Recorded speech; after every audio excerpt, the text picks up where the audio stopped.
এটা ডাঙৰ সিদ্ধান্ত গ্ৰহণ কৰিছে পশ্চিমবংগৰ নৱনিযুক্ত শুভেন্দু অধিকাৰীৰ চৰকাৰে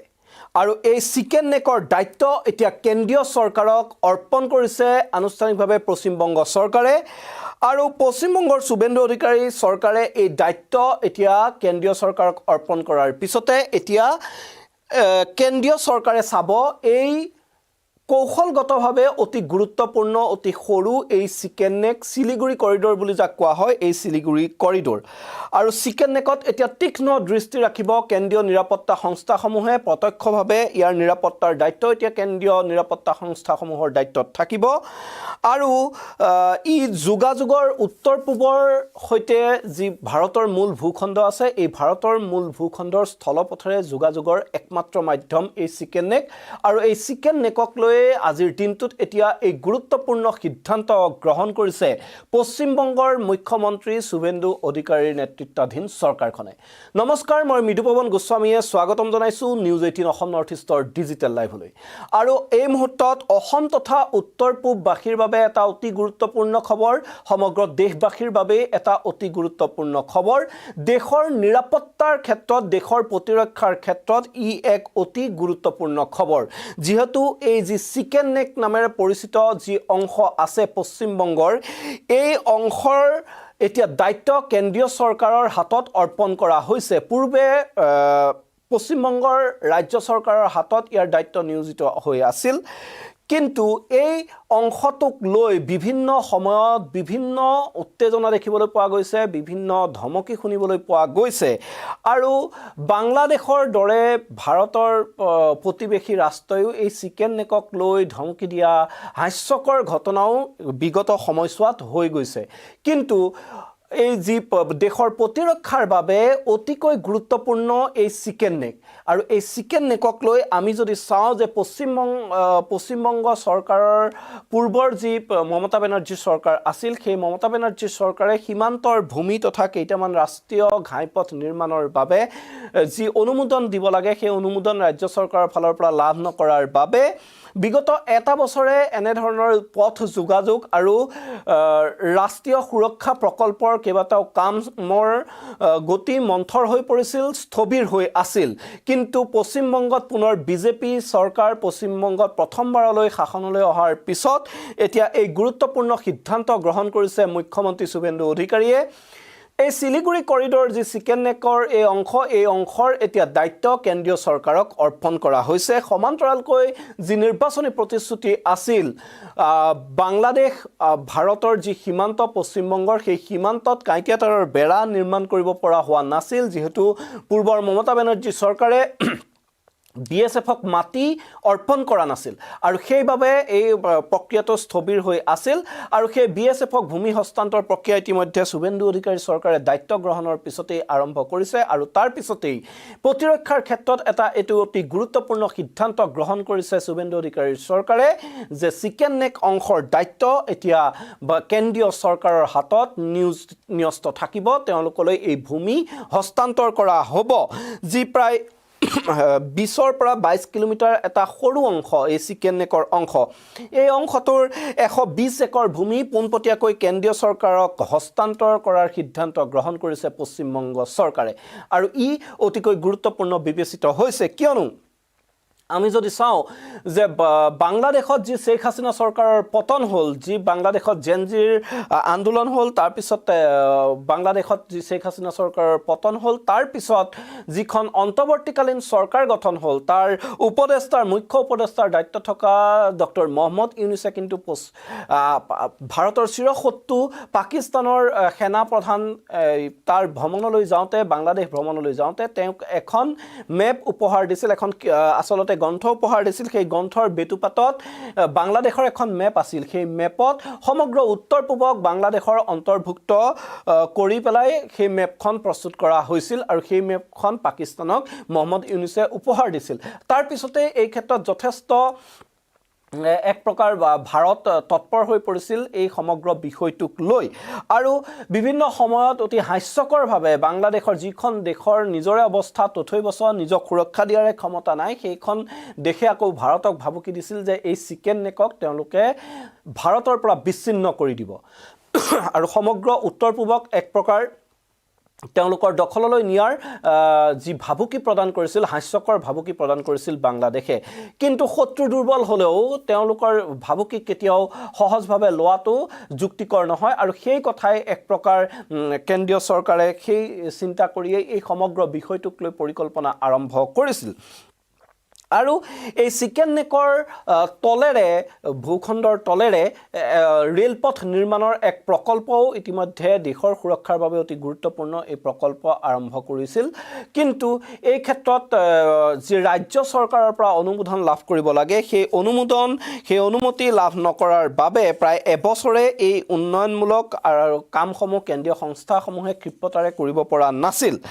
আৰু এতিয়া এই পদক্ষেপৰ ফলত যি উত্তৰবংগৰ যোগাযোগ ব্যৱস্থা শক্তিশালী হোৱাৰ লগতে কিন্তু বাংলাদেশ আৰু ভূটান সীমান্তৰ সৈতেও এতিয়া যোগাযোগ ব্যৱস্থাৰ উন্নতি ঘটিব। আৰু তাৰ সমান্তৰালকৈ এতিয়া দেখা গৈছে যে এই যি চিকেন নেক অঞ্চল, শিলিগুৰি কৰিডৰ বুলি কোৱা হয়, উত্তৰ পশ্চিমবংগত অৱস্থিত এটা ঠেক প্ৰায় 22 কিলোমিটাৰ বহল এটা ভূখণ্ড। আৰু শিলিগুৰি চহৰৰ আশে পাশে থকা এই অঞ্চলটোৱেই ভাৰতৰ মূল ভূখণ্ডক উত্তৰ পূবৰ 8খন ৰাজ্যৰ সৈতে স্থলপথেৰে যোগাযোগ কৰাৰ একমাত্ৰ মাধ্যম। সেইবাবে ইয়াৰ গুৰুত্ব অত্যন্ত বেছি। আৰু কিয়নো এই কৰিডৰটো কোনো কাৰণতে যদি বিচ্ছিন্ন হৈ যায়, এই কৰিডৰটোৰে যদি কিবা কাৰণত বিচ্ছিন্ন হৈ যায়, তেতিয়াহ'লে উত্তৰ পূবৰ প্ৰায় 5 কোটি জনসাধাৰণ আৰু গুৰুত্বপূৰ্ণ যি সামৰিক লজিষ্টিকৰ যোগান ব্যৱস্থা আছে, সেই ব্যৱস্থা অতি বেয়াকৈ ব্যাহত হৈ পৰিব। এই যি চিকেন নেকৰ 22 কিলোমিটাৰ অংশ, এইটো যদি কেনেবাকৈ অৱৰোধ হৈ যায়, তেতিয়াহ'লে বন্ধ হৈ যায়, তেতিয়াহ'লে সমগ্ৰ উত্তৰ পূবৰ লৈ যি যোগাযোগ ব্যৱস্থা, সেই যোগাযোগ ব্যৱস্থা ব্যাহত হৈ পৰিব। সামৰিক যি যোগান থাকে, সেই যোগানো ব্যাহত হৈ পৰিব। ফলত এই যি চীন সীমান্তই হওক বা বাকী এই অংশটোৰ সুৰক্ষাৰ বাবে অতিকৈ ই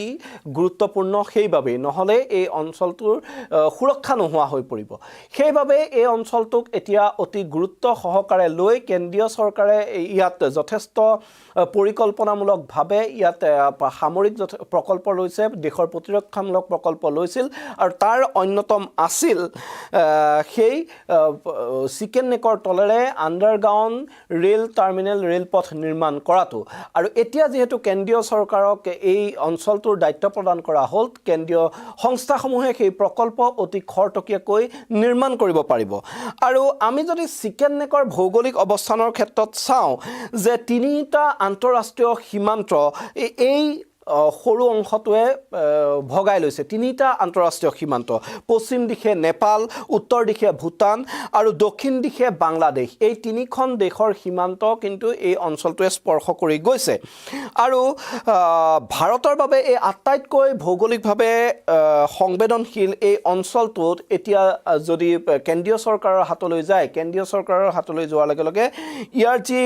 নিৰাপত্তা পৰিসৰ, সেই নিৰাপত্তা পৰিসৰ বৃদ্ধি পাব। আৰু যি প্ৰতিৰক্ষাৰ লজিষ্টিক আৰু পৰিবহণ আন্তঃগাঁথনিৰ প্ৰকল্পৰ কাম, সেয়া খৰতকীয়া হ'ব। আৰু ইয়াৰ ফলত যদি কেতিয়াবা যুদ্ধসদৃশ পৰিস্থিতিৰ সৃষ্টি হয়, এই অঞ্চলটোত যদি আকাশমাৰ্গেৰে আক্ৰমণ ঘটে বা কোনো ধৰণৰ ড্ৰোন আক্ৰমণ ঘটে, তেতিয়াও যাতে উত্তৰ পূবৰ অংশলৈ বিভিন্ন সামৰিক সামগ্ৰীৰ যোগানেই হওক বা আন সামগ্ৰীৰ যোগান ব্যৱস্থা যাতে ব্যাহত হৈ নপৰে, তাৰ বাবে অতিকৈ কৌশলপূৰ্ণ আৰু অতিকৈ জৰুৰী এক সংবেদনশীল এই ৰেলপথটো নিৰ্মাণ কৰাৰ সিদ্ধান্ত কেন্দ্ৰীয় চৰকাৰে লৈছে। এই যি 22 কিলোমিটাৰ অংশ আছে, এই 22 কিলোমিটাৰ অংশৰ এই ৰেলপথটো প্ৰায় ভূপৃষ্ঠৰ 20ৰ পৰা 24 মিটাৰ তলত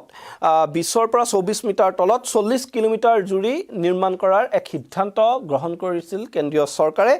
আৰু এই ভূগৰ্ভস্থ ৰেল লাইনৰ ফলত এতিয়া এনেধৰণেই যদি যুদ্ধসদৃশ পৰিস্থিতিৰ সৃষ্টি হয়, যুদ্ধ হয় কেতিয়াবা, যদি আকাশমাৰ্গেৰে এই চিকেন নেকটোত যদি বিচ্ছিন্ন কৰি দিয়াৰ চেষ্টা চেষ্টা চলোৱা হয়, যদি ড্ৰোন আক্ৰমণ কৰি এই চিকেন নেকটো ভাৰতৰ সৈতে বিচ্ছিন্ন কৰি দিয়াৰ চেষ্টা চলোৱা হয়, তেতিয়াও কিন্তু উত্তৰ পূবৰ সৈতে যোগাযোগ বিচ্ছিন্ন নহয়, ভূগৰ্ভৰ তলেৰে যাতে ইয়াৰ যোগাযোগ অব্যাহত থাকে সেই ব্যৱস্থা কৰা হৈছে। আৰু বিশেষকৈ এই অঞ্চলটোৰ যেতিয়া নিৰাপত্তাৰ দায়িত্ব এতিয়া কেন্দ্ৰীয় সংস্থাসমূহৰ হাতলৈ যাব, এই অঞ্চলটোত মিছাইল আদি স্থাপনৰ ক্ষেত্ৰতো এতিয়া কোনো ধৰণৰ বাধা নাথাকিব কেন্দ্ৰীয় চৰকাৰৰ বাবে। কিন্তু বিগত সময়ছোৱাত পশ্চিমবংগ চৰকাৰে ইয়াৰ অনুমতি প্ৰদান কৰা নাছিল এই অঞ্চলটোত এই প্ৰকল্পসমূহ খৰতকীয়াভাৱে আক্ৰমণ কৰি খৰতকীয়াভাৱে নিৰ্মাণ কৰাৰ ক্ষেত্ৰত। আৰু সেইবাবে এই প্ৰকল্পসমূহ বিগত এবছৰে প্ৰায় স্তব্ধ হৈ আছিল। কিন্তু পশ্চিমবংগত বিজেপি চৰকাৰ গঠন হোৱাৰ পিছতে এতিয়া আজিৰ দিনটোত এটা গুৰুত্বপূৰ্ণ সিদ্ধান্ত পোহৰলৈ আহিছে। এটা নিশ্চয়কৈ উত্তৰ পূববাসীৰ বাবে ডাঙৰ সিদ্ধান্ত লৈছে এই পশ্চিমবংগ চৰকাৰে, যিহেতু এই চিকেন নেকৰ অংশটোৰ দায়িত্ব এতিয়া কেন্দ্ৰীয় চৰকাৰক অৰ্পণ কৰা হৈছে। আৰু এতিয়া কোনো ধৰণৰ ৰাজ্য চৰকাৰৰ আমোলাতান্ত্ৰিক মেৰপেচত নোসোমোৱাকৈ এতিয়া এই অঞ্চলটোৰ নিৰাপত্তা দিব পাৰিব কেন্দ্ৰীয় সংস্থাসমূহে। আৰু ইয়াত যিকোনো ধৰণৰ সামৰিক ব্যৱস্থা নিৰ্মাণ, মিছাইল আদি স্থাপন অতি সাৱলীলভাৱে এতিয়া কৰি যাব পাৰিব। যি কথাই এতিয়া এই অঞ্চলটোৰ সুৰক্ষাৰ ক্ষেত্ৰত যি প্ৰশ্নবোধক আহিছিল, সেই প্ৰশ্নবোধক এতিয়া এক প্ৰকাৰ নাইকিয়া কৰিব। এক প্ৰকাৰ ভাৰতক ৰঙা চকু দেখুওৱা শত্ৰুপক্ষলৈ এয়া এক যেন উচিত প্ৰত্যুত্তৰ কেন্দ্ৰীয় চৰকাৰৰ। আৰু কৌশলগতভাৱে এই সিদ্ধান্ত লোৱা হৈছে। আৰু জনাব লাগিব যে কেইবাটাও ৰাষ্ট্ৰীয় ঘাইপথৰ প্ৰায় 7টাকৈ অংশ এই নিৰ্মাণৰ বাবে ভূমি আজিৰ দিনটোতে হস্তান্তৰ কৰাৰ সিদ্ধান্ত লৈছে কেন্দ্ৰীয় চৰকাৰে। ইয়াৰ ফলত এতিয়া যোগাযোগ ব্যৱস্থাৰো যথেষ্ট উন্নতি হ'ব, উত্তৰ পূবৰ ক্ষেত্ৰতো যোগাযোগ ব্যৱস্থাৰ উন্নতি হ'ব। আৰু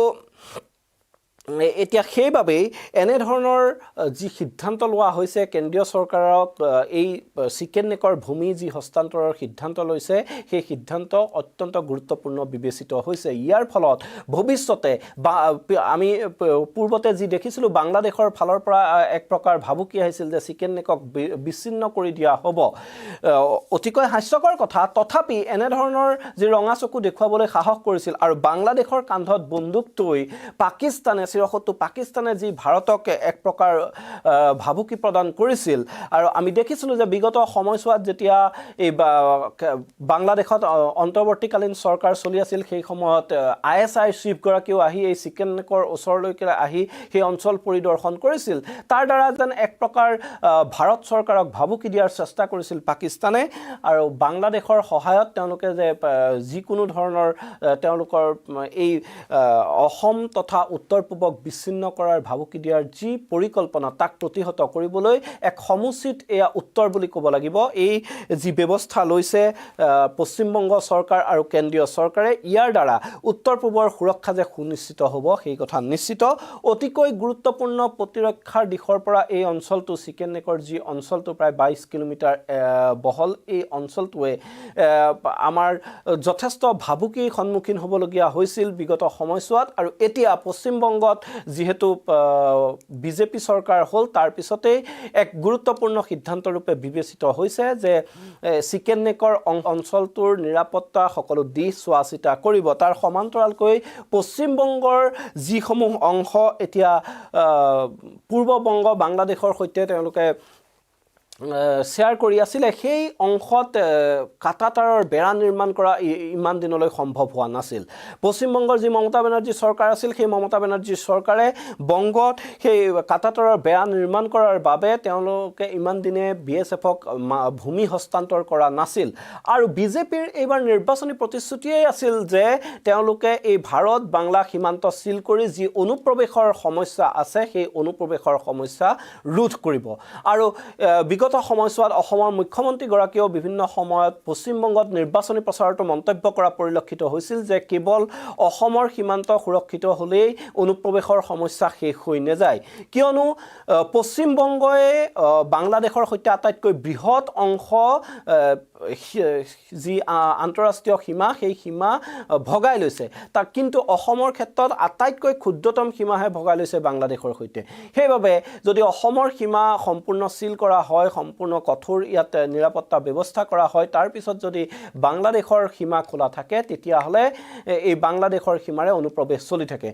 অসমৰ মুখ্যমন্ত্ৰীগৰাকীয়ে অভিযোগ কৰিছিল যে অসমৰ পৰা উভতাই পঠিওৱা তেনে বহু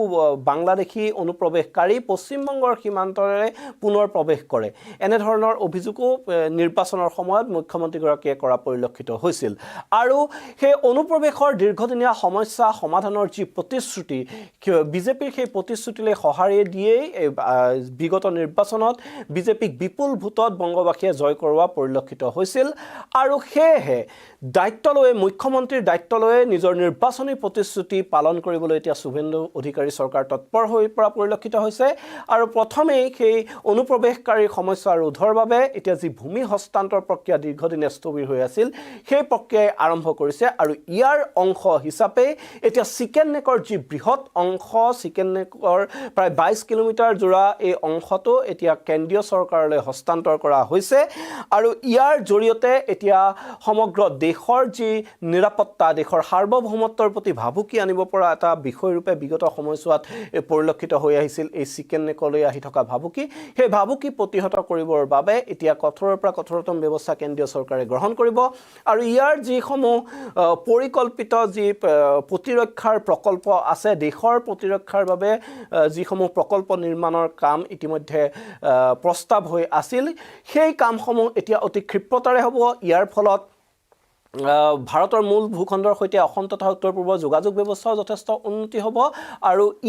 এই অঞ্চলটো যথেষ্ট সুৰক্ষিত হ'ব আৰু কেন্দ্ৰীয় সংস্থাসমূহে ইয়াৰ দায়িত্ব যিহেতু লোৱাৰ ফলত এতিয়া এই অঞ্চলটোৰ নিষিদ্ধ নিৰাপত্তাৰ মাজত থাকিব আৰু ইয়াক অতি সহজে প্ৰত্যক্ষভাৱে যি 70 ৰাষ্ট্ৰৰ যিসমূহ ইয়াক লৈ চক্ৰান্ত থাকিব সেই চক্ৰান্ত উফৰাই পেলাবলৈ সক্ষম হ'ব এই মুহূৰ্তত মই মৃদু পৱনে বিদায় মাগিছোঁ ধন্যবাদ জনাইছোঁ